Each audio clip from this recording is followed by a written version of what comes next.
Welcome to the Stop Overdrinking and Start Living podcast, where high-achieving working moms come to learn how to stop overdrinking, reduce overwhelm and anxiety, and show up like the players they were meant to be.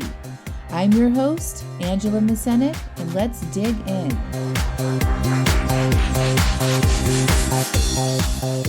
Welcome to episode 70, Advanced Listener Questions. Hi guys, how are you? Just so the audience knows, I've got three amazing guests on the podcast today. We have Lori, Stephanie, and Anna, who have actually worked with me in the past and are currently working with me. And I posted a random post on my social media accounts recently and asked any questions that they wanted answered on the podcast, and they all, came back and had some really sort of advanced questions that they wanted to dive deeper into. And I thought, well, instead of me just answering them to a blank audience, we could have them on the podcast and sort of talk through some of the questions that they wanted answered. So we've got some really good topics here. We're talking about why we tend to make things harder than we really need to. We're talking about comparing ourselves to others, and then working on the decision to drink and not to drink, and working through the desire for alcohol when we may have made some progress and sort of want to take it to the next level. So I think we're going to talk to Stephanie first about why we tend to make things harder. This was Stephanie's question. Why do we tend to make things harder than they actually need to be? So Stephanie, why don't you give us a little bit of background to that question? Yeah, I had a day where I went off my drink plan that I had made, and I just was, you asked that question on Facebook, and I was just like, the first thing that came to my head was, why am I making this so much harder than it has to be? I have the tools that you have given us, and yet I just still make it very difficult in my mind. Like, my thought is that this is hard. Mm-hmm. And it's not, I don't understand why I'm not just doing what I'm supposed to be doing or what I signed up to do. Yeah. So you know what I like to ask when there's a question, right? What? If you had to answer that question, what does your brain say? Why do you make this hard? Because I don't want to admit that it's all within my power, that it's all me, that there's no outside influences. It's not, my kids or COVID or the sale of my house or anything. It's all me. Mm-hmm. And that's really hard to admit sometimes, because it just absolutely puts all the pressure on yourself. Responsibility, I think, is a better word. Mm-hmm. But why don't you want the responsibility for that? Because when I don't follow my plan or don't follow what I said I'm going to do, then I just feel like, I used the example of, I feel like a hypocrite, because like there's diabetics in my family, and I had always been like, well, hell, if my life depended on it, I could stop drinking. I could stop, eating sugar. What's wrong with them? And here, I've had some bad blood tests and stuff, and I know this isn't good for me, and yet I'm still having a hard time doing it. So I guess it's easier when you blame it on other things than just realize that, it's all within you. Mm-hmm. So I'm sure. Go ahead. I was just going to say, what would it mean if you just decided that you were the only one that was responsible for your outcome? It would mean that I'm the only one responsible for my outcome. Yeah, it would mean that I couldn't blame anybody else for anything. Like, it's all 100% me. It's not my husband. It's me, and I guess it's a scary thought. I'm responsible is scary. Yeah, it is, which is weird, because I'm so responsible in so many other aspects of my life, but in this one thing, I feel very irresponsible, and it's a scary thought to have to be responsible for this thing and struggling with it. If I was responsible and not struggling, well, that that would be okay. But those two things go hand in hand. That it's me, but I'm still struggling with it. Yeah. I think we talked a little bit about too in that post that like, so what if you fail? Like you're making the failures if you don't follow your drink plan or, you know, what you said you were going to do mean something about you, Yeah. right? Yeah. It means that I'm the failure, that Mm-hmm. I'm just not, I'm not a good role model. I'm Mm-hmm. not, a good mother, a good wife. I'm just, it's, yeah, I make it so much more about than just having, a couple drinks that I didn't plan for. Right. So like in the original, I think the original post was you had one extra drink, you had planned for one and you had two. Right. Right. And you And I made said, that one extra drink mean that you're a failure and you're, you know, not taking responsibility and like this huge big drama session in your yeah, mind that you're not doing it, right? absolutely. Yeah. And it just totally set off a completely negative day. Yeah. Because I So just getting kept, back to your question is like, why do we make things harder? And we do that just because of our brains, right?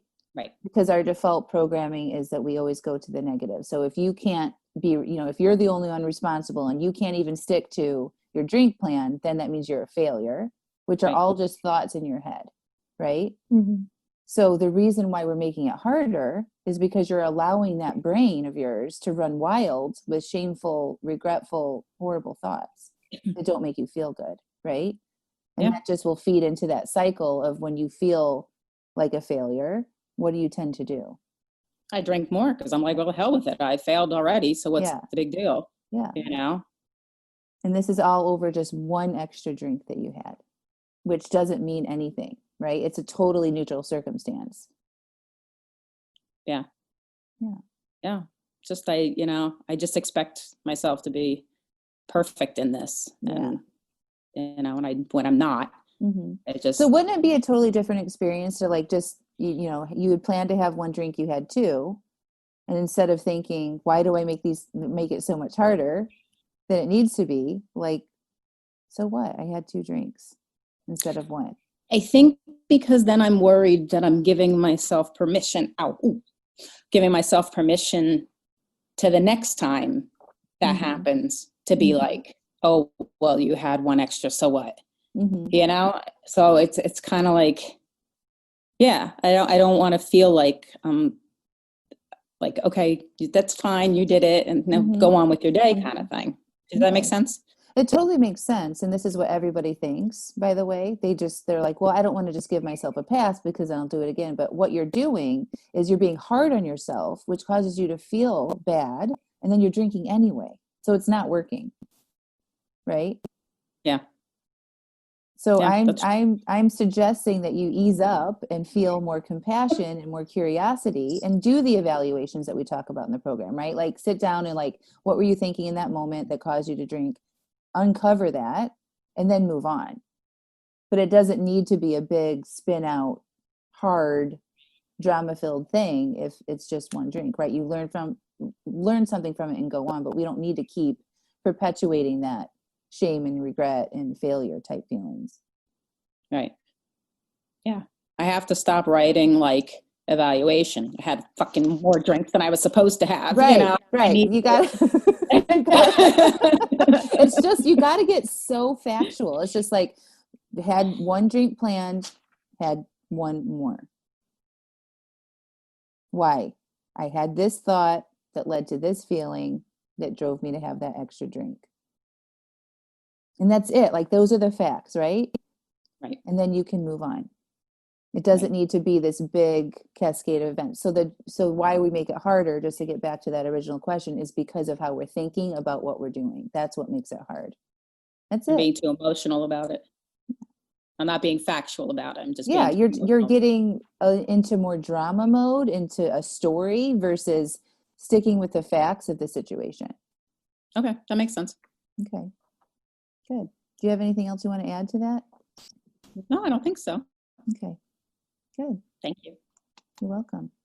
Mhm. So, Lori, you're up. You wanted to Mhm. talk about your desire for alcohol and you making decisions to drink and reducing Right. that desire, like you want to not want it. So, can you elaborate a little bit on that? Right. So when I started working with you like 6 months ago now, my goal was just to not want it. Like I would say to myself, I just want to not want it. And I'm still not there yet. So there's been a period of time lately where I did notice myself start drinking off plan, because the plan was no plan drinks. And it was interesting putting together the fact that I didn't calendar those 2 weeks. I told myself I wasn't over drinking because I wasn't drinking as much as I had in the past, but it was still like over drinking. But the thing not that I was happy about, but I just wasn't nearly as upset with myself about it. But it was more just you're not there yet. You want to be there, but you're not there yet. And to not put like a timeline on myself, because I felt like a 6-month time frame would be like the end of this.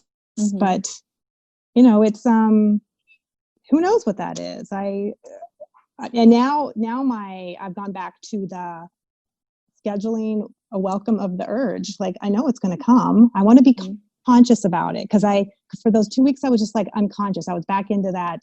Like, I want that. And then like, boom, I have a glass of wine in my hand. Like, how did that happen? It's just like, there it is. So that consciousness, but yeah, I think for so many of the listeners and people in the program, and, even you who I've coached, in the past, it's like, we don't want to think that we have to do this work forever. But right.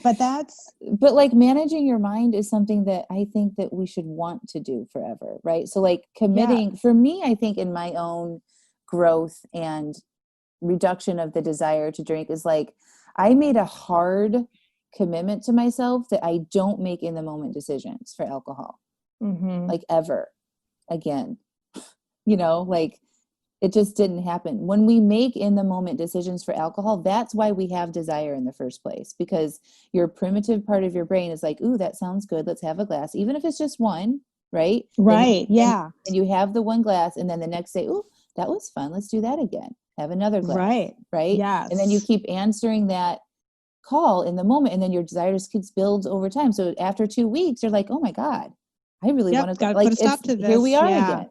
But it's not because there's something wrong with your brain at all. Like, your brain is totally functioning normal, right? That's exactly where we got here in the first place, of years and years of answering those in the moment calls to drink. Right. So forever, I decided I will never make those in the moment decisions. And because I've made that decision, I just, by default, I'm not drinking, because it never makes enough sense to me to make a decision to drink. Because if I'm not trying to satisfy an urge or try to get away from a feeling, I can't find a good enough reason to drink. Right. And exactly. And that's why with my, I just want to not want it. It's an interesting realization I'm coming to, that I just don't think I want that Friday night drink. Like, that's just, I just like, why is where I'm getting to. Yeah. So yeah. And it's understanding what thought I'm having, and then having to make that consciousness. So yeah. Yeah. So and I remember. So what was working for you before that? You had an anniversary or something that you had a planned drink for, right? More than a planned drink. Yeah. Yeah. It was a lot. Did you plan to drink a bottle of wine? Yeah, I did, actually. Okay. All right. Way too much. I wonder why you made that decision. I don't know. Okay. Oh gosh. You don't like that answer. We were having, here's why. We were having steak and lobster. It was at the, we were at the house. We couldn't go out. And there was a bottle of red and a bottle of white. And I may have had more than the one. Like, I don't know that he had as much, but at the end of the night, those 2 bottles were gone, and I probably had more than just the one. So that was the reason. So, but why did you decide ahead of time to drink the whole bottle? Like, did you decide the day before to drink the whole bottle? Yeah, like the week before. It's so interesting, because you hadn't been drinking that much. Yeah, it hit me bad, and that was not good. Yeah. So why? I'm just curious. Like, why did you make that decision? It was 30-year anniversary. that would not be a lot of alcohol for me in the past. Mm-hmm. But I mean, like literally I hadn't had a lot to drink in months. Mm-hmm. So yeah, it just didn't seem like it was that big of a deal. Mm. So So you put a whole bottle on your drink plan. yeah, Okay. So half red, maybe half I white. think, Yeah. like in retrospect, right? It's all 2020, Yep. right? Mm-hmm. Like next time you make a drink plan, maybe you don't put a bottle of wine on there. The glass, right? Right? Well, I'm really moving towards, my drink plan is no plan drinks. Mm-hmm. Like, and I want to work through what those urges are, and I'm working on the calendaring and just that honoring the commitments on that calendar. So like, what did you learn about drinking that bottle of wine? Was it fun? in the moment, yes. Mm-hmm. I but it's okay. And then you have that worksheet about the like describing each sip and things. Oh, the tedious, powerful. The worksheet. tedious, powerful, yes. And so, and I didn't have it with me, but I had done it before because I would use this on my Fridays. And the feeling after like that evening was just way beyond that buzzing feeling. I mean, it was like, oh, this is like, why did I like to feel like this? Like, this is a very familiar feeling. And then I do remember thinking about my liver. I want to be kind to my liver. And I thought, oh, that was not kind to my liver. So those were kind of the things that I was thinking about. But so like, if you were to plan that again, like when you look at this worksheet and look back at the experience of it, it was maybe fun for the first couple drinks. And then after that, it lost its appeal. Yes. Because then, yeah, because with me, I'll just keep drinking. Like, and I had gotten to that point. So maybe just you like the silver lining here is that you had to learn something. You had to have that experience so that you don't put a bottle of wine on your drink plan again. Yes, Or be curious definitely. what would happen if I drink a bottle of wine. Now you know. Now I know. I don't. And that's exactly what. So like the last glass of wine I had, I always come back to that. I'm like, I know exactly what a glass of wine is like for me. I know what the taste is. I know what the buzz or the fuzziness, the sort of veil I call it that comes over my mind. I know exactly what that is. And so I don't need to experience that again. Like I just feel, because I was so aware of that, like, and I remember it just not being super like important or something that was held. Like I'm just like, I know what that's like. So every time I think about drinking again, and I do, like it comes up on like big occasions or the holidays, I'm like, oh, I could consider having it. I go back to remembering that and I'm like, why? I don't need to feel that again. Yes. Yeah. So that was, yep. So where do you want to go with it? You want to just not drink? I want to not drink at all. Exactly. I want to be the woman that just doesn't drink, that my husband would just say, oh, Lori, if someone says something like, hey, you guys want some beer? Oh, Lori doesn't drink, but we'll have, whatever. I want to just not have it even be an issue, like a cigarette. I don't even think about that. Yeah. So, okay. Yeah. So I would I'm getting there. Yeah. Keep making the plan with the no drinks on it. Processing those urges, being willing to feel them, like welcome them in the whole bit. Yeah. I definitely like the welcoming of the urge. It puts you so much more in control of it than it just like it happening to you. Then you're like, no, I'm choosing to have this. Right now. I like that. Yeah. Okay. For me, that works really nice. Good. All right. Thank Anything you. else? No. Okay. Good. All right, Anna, you're up. Okay. You wanted to talk about comparing yourself to other people. Yeah, I'm so glad that Lori can welcome the urge because I don't feel like doing it. See, there goes the comparison right there. Right. There you go. It's 5:30 and I don't feel like welcoming the urge. I'm glad she feels like that. Yeah. It's a good test. Well, I'm going to do it. I'll be doing it. But I do feel, Angela, like Stephanie and I have been talking for a while now too. I mean, when she's beating herself up about over drinking 2 drinks, I'm like, damn girl, I wish I could beat myself up over drinking 2 drinks, because this weekend I overdrank and had a whole bottle. So, it's just that tape of just someone's always, I don't want to mean doing better, but like doing better, like, what they're better.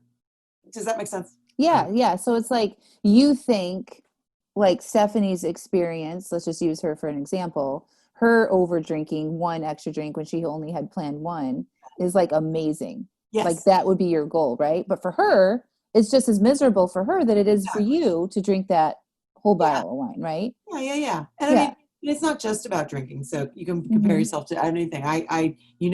When this whole COVID thing started, I stopped with the Facebook because I was just sick of hearing, silly stuff or just depressing things. So, but I mean, I think as humans, we have a tendency to compare ourselves to other people, but mine can be extremely unhealthy. Like where it's just like, well, you're never any good at this, Can you give me a recent example of when you did that?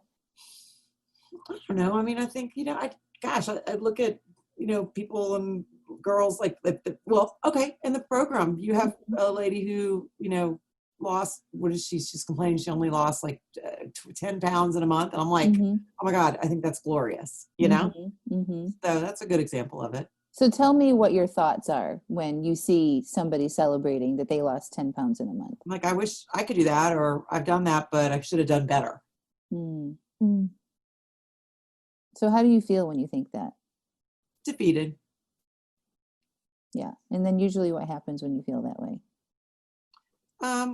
Well, I don't go to your thought model and just write it down.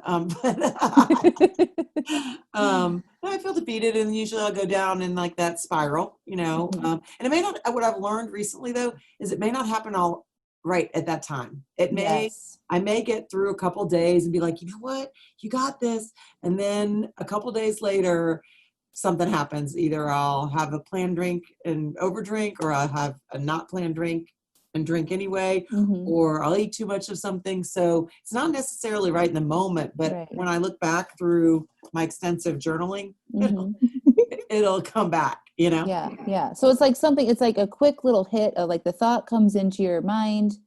Oh, I should have done better. I could have lost 10 pounds this month too. Yeah. And then we forget about it, right? But you kind of carry that defeatness, there's just like an underlying current that's happening there. And then something else will happen, or another thought will come in and you'll just be like, fuck it, right? Yeah, exactly. Yeah. And so then do you ever drink or eat from that place? Of course, all the time. But like I said, it might not be instantaneous. It may be, I may make up an excuse like, oh, cool, it's Friday night. Everybody wants to have a virtual drink. Right. I'll have 1, that turns into 3. And then, and I get myself back on track like 2 days later, but it's not. And one thing, I re-listened to one of your podcasts, the one on progress, not perfection. And it's funny because when Laura and Stephanie were talking, I'm like, God, do they see how far they've come? And I see how far they've come. And I know I've come far from, I'm not like some of your poster children where they're like, awesome, but it's a hell of a lot better than when it was in January. Like, I mean, just even the self-confidence, the feeling better about it, at least having a thought process around, did I plan my drinks instead of just being wantonly out there and wide open. Does that make sense? Yeah. So, but then why am I still bringing up these thoughts of everybody else? Why can't I just stay in my lane? So if we, like I did to Stephanie, if you had to answer that question, what would you say? Why do I keep comparing myself to other people? Because I enjoy the pain of it. I don't know. I don't know. Like, really think about that. Like, why do you compare yourself to other people? Probably because of lack of self-confidence. Yeah. And I feel like, probably. So what is that thought in your head? You should be doing better. You should be doing better. You should work harder. Yeah. Okay. So you have a belief system that you're not doing enough. Yes.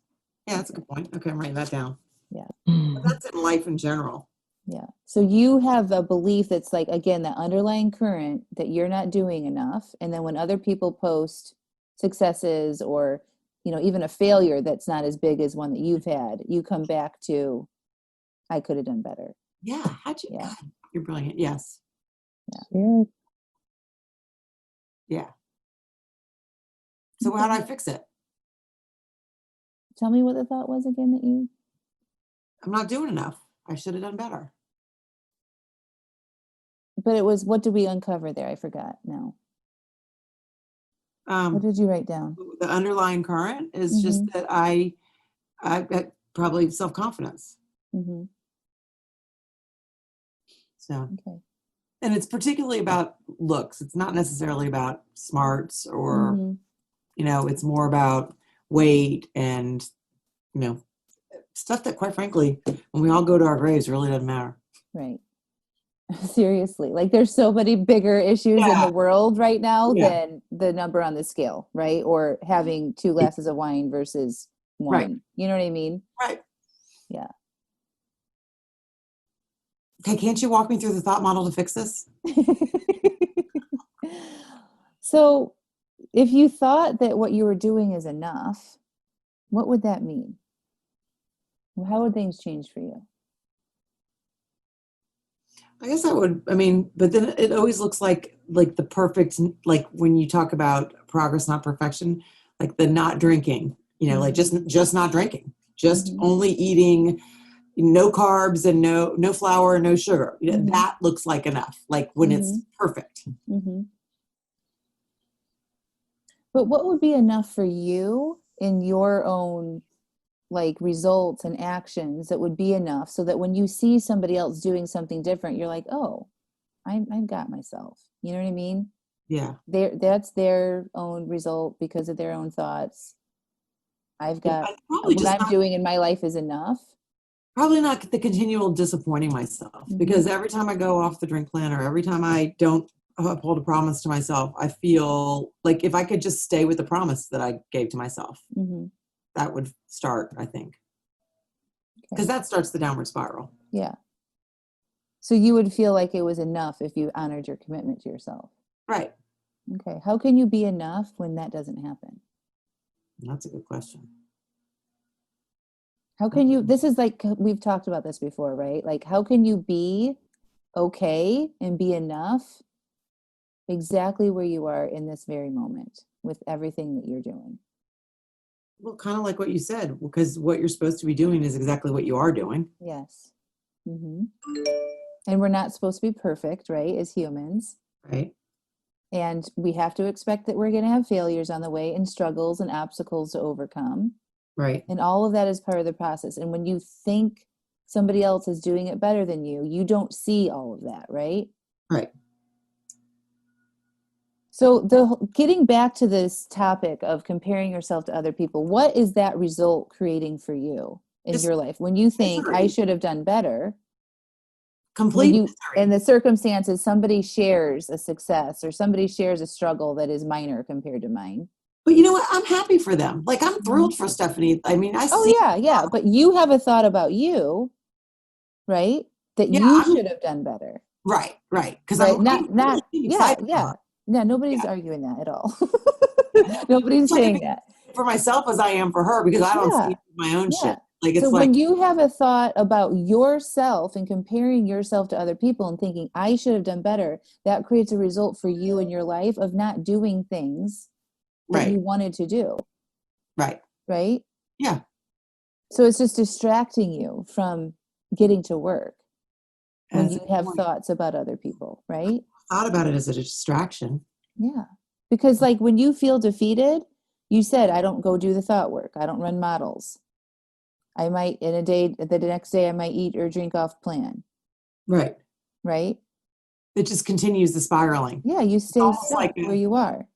It's almost like having a drink in a way, probably in a way, because it's almost like Facebooking or whatever else. Because I'm thinking about that instead of thinking about. Yeah. You're thinking how you should have done better. And that's occupying space in your mind instead of looking at what you have done that's working. Right? That's great. Okay. So when you start worrying about what other people are doing and comparing yourself to them, it just prevents you from having the growth that's available to you. Okay? It's just a distraction from that. That's such a great point, and I didn't even see it like that. I thought I was trying to be motivating to myself or something, but instead it's Oh just, no. Yeah. Like if you had that thought, I should have done better, and then you felt motivated, and maybe for some people that thought would create motivation for them, right? yeah, I don't know anybody who would do that, but but like some people might have a different feeling than defeated. yeah, But for you, you're feeling defeated when you think that, and defeated is one of those emotions that does not drive massive action to accomplish any goals, right? It's retracting. It brings you backwards. It keeps you stuck. that's a great point. Okay, great. Yeah. Thank you. Yeah. So what is a thought that you could have? I'm happy for them, or I'm No, on my make way. it about you. Make it about you again. Oh, I'm on my way. Yeah. I'm making good progress. Mm-hmm.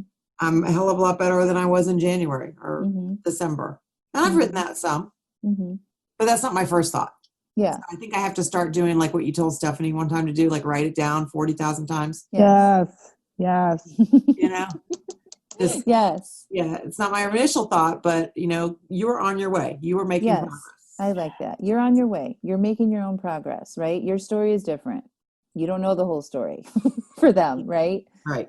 Yeah. Perfect. And just like for everybody listening now, like this is the work of changing your brain so that when you think something, it becomes automatic, and it doesn't happen overnight. Like this one sentence, like that she wants to think differently now is, I'm on my way.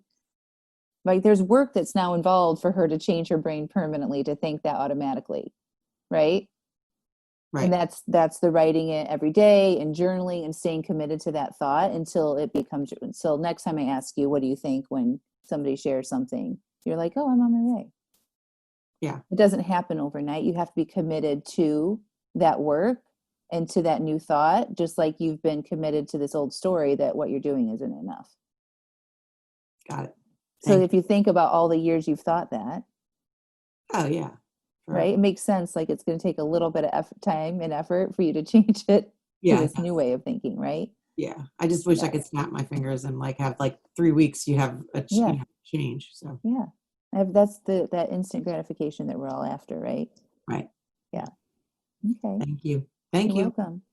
Well, that's the 3 amazing advanced questions that we wanted to cover today. Do any of you guys want to add anything? Did you learn something from each other that you wanted to comment on? Feel free to just talk.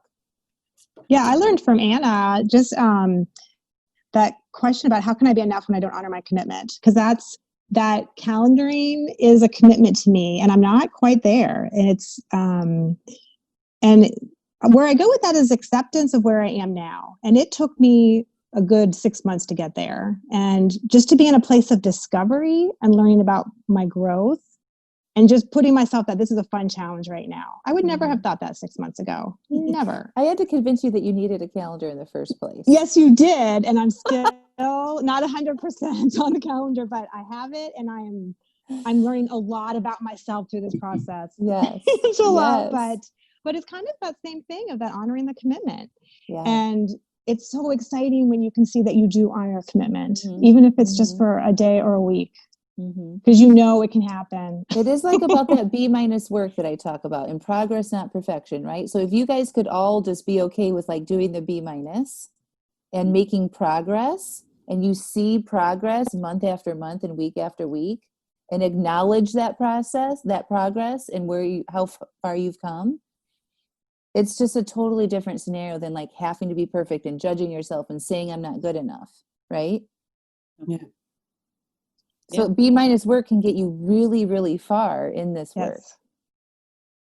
It's above average, right? Yeah. Yeah. Yeah. Because when you start thinking perfection is when you start snowballing breaking out towards spiral that, because you weren't perfect. So that makes sense. And I have found that I write and this made me chuckle because of what Anna just said, but I write down in my journal every day, whatever my drink plan is, I write it down 20 times. And then I've been 20 times writing down some kind of positive affirmation every day, even on the days when I'm not feeling that great about myself. It makes it, I don't know, it just sparks a little something in me that, don't always look at don't look at the bad all the time. Look at the like what you were just saying, Angela, look at the positive stuff and how far you've come since January. Yeah. So we need to, we need to focus more in on what we have done and not what we haven't or at done. least give yourself equal playing field. Like, okay, if you're going to shit on yourself, you also have to say the equal amount of amazing things. Exactly. Right? Yes. As a rule. So, and then end on the good stuff, right? That's a great point. Right. That's a very good point. Yeah. All right. Well, thank you guys so much. Does anybody have any sort of final comments?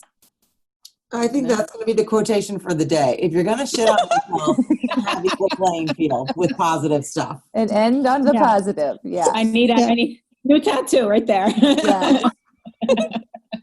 So awesome. Well, thank you all so much for being on the show. And listeners, you guys need to get your notebooks out and go back and take notes on this. And always message me, email me, comment on Facebook if you'd like any questions answered. And maybe you'll be on the podcast next. Talk to y'all soon. Bye. Bye.